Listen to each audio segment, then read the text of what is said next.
Stop acting so small, because you are the universe in ecstatic motion.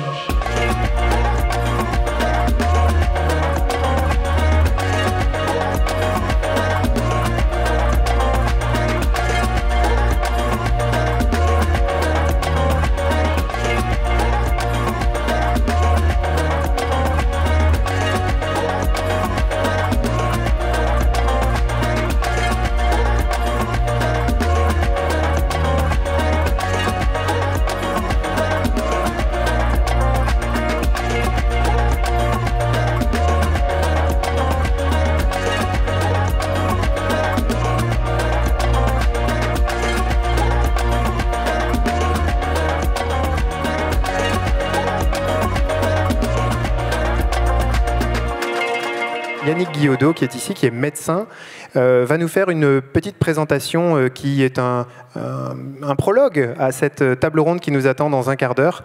Les applications mobiles et les téléphones portables nous rendent-ils autant service qu'on veut le croire? Il va tâcher d'y répondre. C'est à vous, Yannick. Merci. C'est une belle surprise parce que on ne m'avait pas dit qu'il fallait que je vous parle pendant un quart d'heure tout seul. Donc je vais improviser quelque chose. On m'a dit que je venais que pour une table ronde, mais c'est pas grave, c'est pas grave. Alors, je me présente. Moi, je suis médecin du sport à la base et je m'occupe plutôt des sportifs de haut niveau. Mais depuis 5 ans, 6 ans maintenant, nous avons créé à la faculté de médecine de Brest l'Université citoyenne de prévention santé, dont le but est d'éduquer même les non-soignants, mais aussi les soignants, à la prévention santé. Et on a ouvert donc la faculté de médecine à la prévention, et je suis cofondateur de cette université, et je suis depuis 4-5 ans vraiment à fond sur la prévention.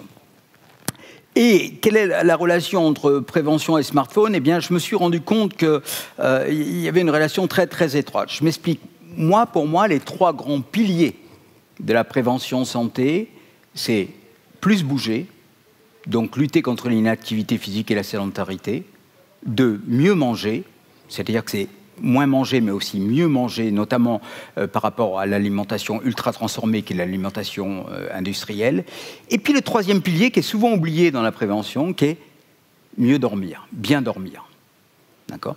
Donc moi je résume la prévention, c'est très simple la médecine. C'est très simple la médecine.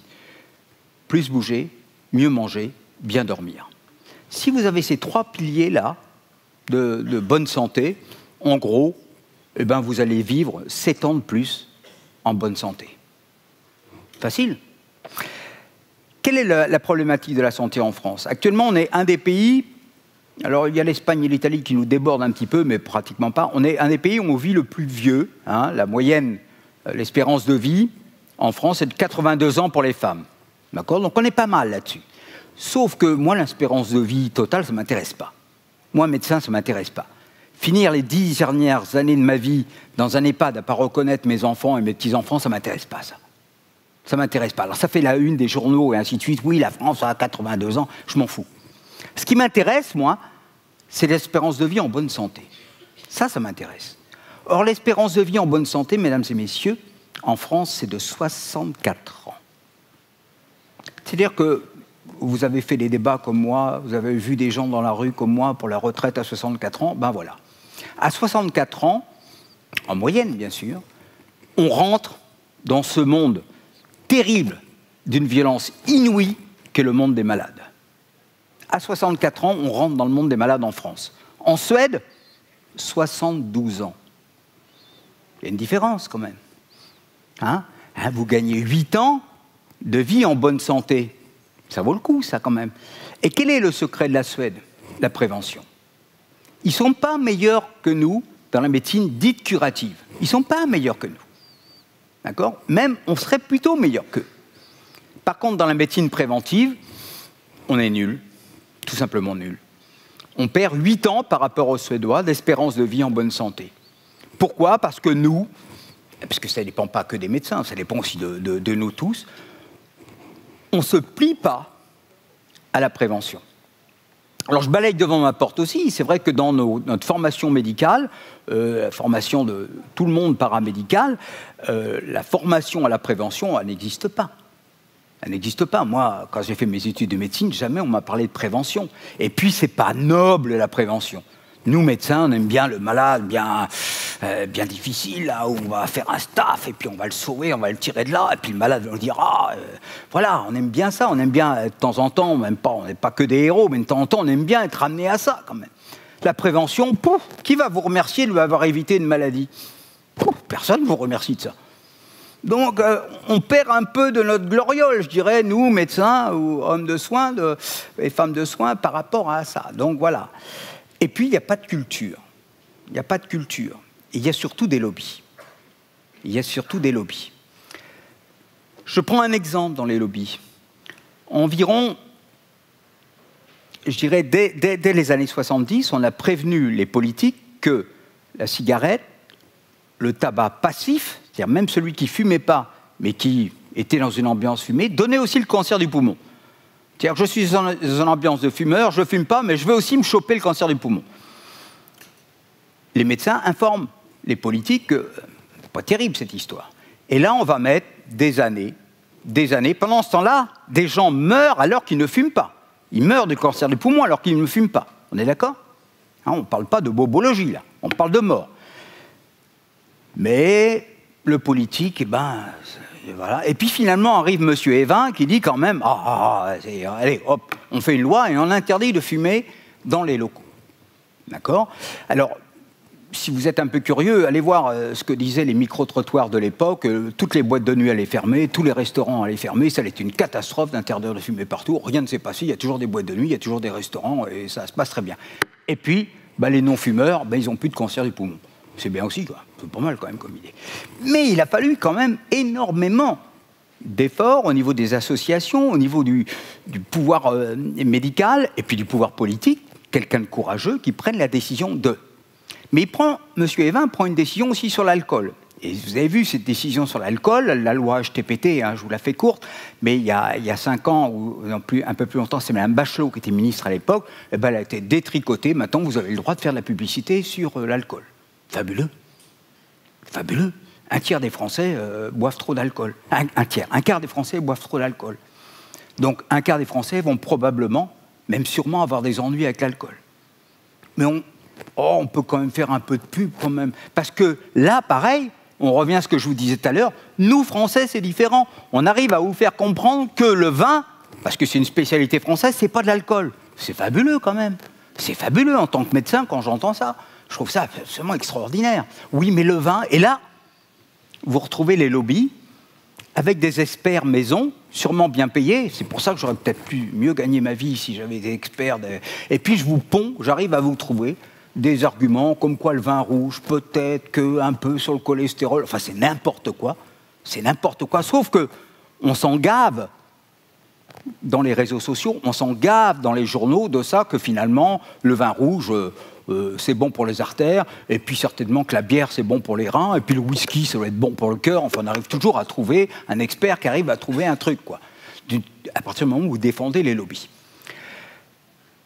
Donc voilà, pour vous expliquer que la prévention, c'est indispensable, encore plus indispensable que vous comme moi, on a quand même vécu la Covid, et on s'est rendu compte que si on a tenu, si les hôpitaux ont tenu face à ça, c'est parce que les hommes et les femmes ont vraiment donné dur, et j'ai fait partie de cela. Mais ils ne donneront pas dur comme ça pendant encore des années et des années. On est obligé de passer dans une médecine préventive. Parce que, soit les hôpitaux et tous ceux qui travaillent dans la santé vont craquer. 2, au point de vue économique, on ne pourra pas faire autrement. On ne pourra pas faire autrement. Donc, par la porte ou par la fenêtre, on est obligé de faire de la prévention. Et dans ces 3 grands piliers de prévention que je vous disais en introduction, plus bouger, mieux manger, bien dormir, pour moi, il y a un dénominateur commun.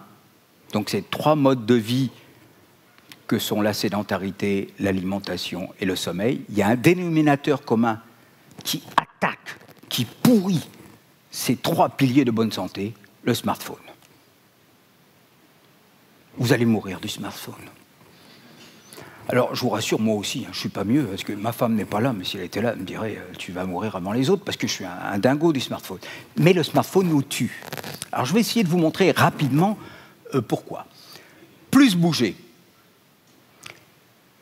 Un quart d'heure de plus de smartphone, c'est un quart d'heure de plus de sédentarité. C'est clair. D'accord ? Et ça, on en a eu la démonstration avec le confinement. Le confinement, l'étude Covid-Prev, je la fais courte, mais a démontré, bien évidemment, qu'on augmente notre sédentarité. Même si certaines personnes ont dit, mais pendant l'heure que j'avais le droit, je marchais plus. Mais c'est deux facteurs de risque différents. L'inactivité physique est un facteur de risque pour la santé. La sédentarité est un deuxième facteur de risque. Alors, je vous la fais courte. L'inactivité physique, facteur de risque, c'est marcher moins de 30 minutes par jour. Si je marche moins de 30 minutes par jour, et tous les jours, je suis porteur d'un facteur de risque.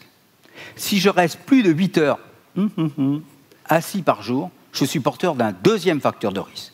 Donc, je peux être actif, je marche 40 minutes par jour, et sédentaire, je reste 8 ou 9 heures assis par jour. Je peux être non sédentaire et actif, et je peux même être inactif, sédentaire et sportif.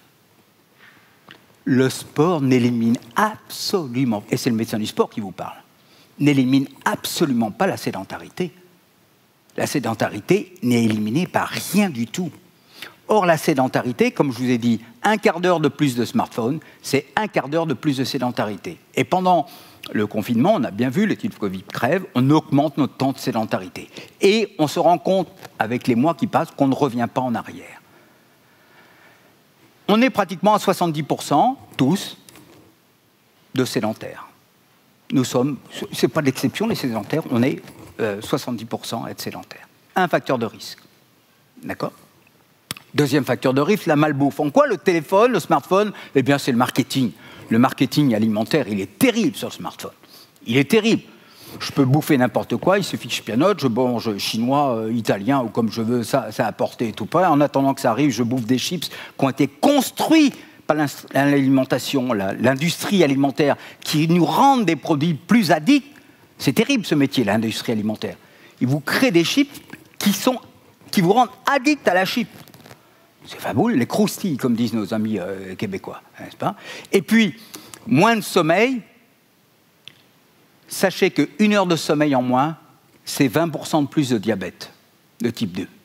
Une heure de sommeil en moins, 20% de plus de diabète. Or, en moins de 50 ans, mesdames et messieurs, nous avons tous perdu, vous et moi, 1h30 de sommeil. On a perdu 1h30 de sommeil. Parce qu'on pense que le sommeil est inutile. Le sommeil, c'est la plus grande usine détox du corps et du cerveau. Vous ne trouverez rien qui remplace le sommeil. Si vous dormez moins de 7-8 heures régulièrement tous les jours, vous êtes porteur d'un autre facteur de risque. Or, le smartphone, ou les écrans de loisirs, on peut résumer, attaquent ces trois piliers-là. Vous êtes plus sédentaire, vous mangez moins, vous déstructurez le repas matin, midi et soir, vous passez votre temps tout le temps à bouffer. Moi, je fais pareil que les autres, je dis vous, parce qu'on peut dire nous, si vous voulez. Et puis, je reste le soir, regarder, scroller sur ce menu déroulant sans fin. Il est sans fin, docteur. Pourquoi voulez-vous que je me lève de ma chaise ? Il est sans fin, le menu. Bah oui, il est sans fin. Et puis, bien évidemment, cet algorithme qui fait que vous êtes accro, le brain hacking, que vous connaissez comme moi, c'est-à-dire qui joue à la fois sur les progrès de la neuroscience. On sait comment capter le cerveau. On sait maintenant comment capter le cerveau et on sait, vous les informaticiens, vous savez comment transformer cette neuroscience en vraiment un produit addictif. C'est une drogue dure. C'est une drogue dure. C'est exactement ça la drogue dure. C'est-à-dire que vous devenez addict à ce smartphone. D'accord ? Et puis, les dealers de ça, ce sont les influenceurs qui sont des véritables dealers et les nouveaux malades, c'est nous. Tout simplement. Donc voilà. Alors bien sûr, je parlais à charge contre les smartphones, vous avez bien compris, mais médicalement parlant, j'en enlève pas un mot de ce que je viens de vous dire. Nous sommes très inquiets. Nous vivons au-dessus de notre capital vital actuellement. Et j'en aurais fini là. Vous comme moi, si on est sur cette terre, c'est qu'on est issu des cueilleurs-chasseurs, vous savez. Or, on a le même potentiel génétique à la louche que ces gens qui sont restés sur cette terre. Or, eux, tous les jours, pour vivre, simplement vivre, ils marchaient entre 15 et 20 km tous les jours. Nous avons le même potentiel génétique. On ne le fait pas, pourquoi? Pour une simple raison, comme toutes les espèces. Comme toutes les espèces, quand l'effort est inutile, on ne le fait pas. Or, on n'a plus besoin de faire d'efforts. Tout vient à nous, grâce au numérique, grâce au smartphone. Tout vient à nous.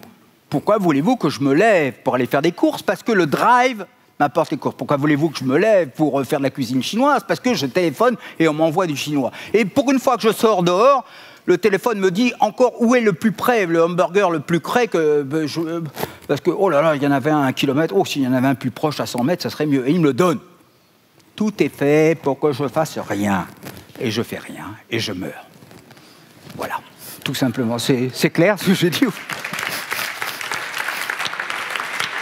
Stop acting so small, because you are the universe in ecstatic motion.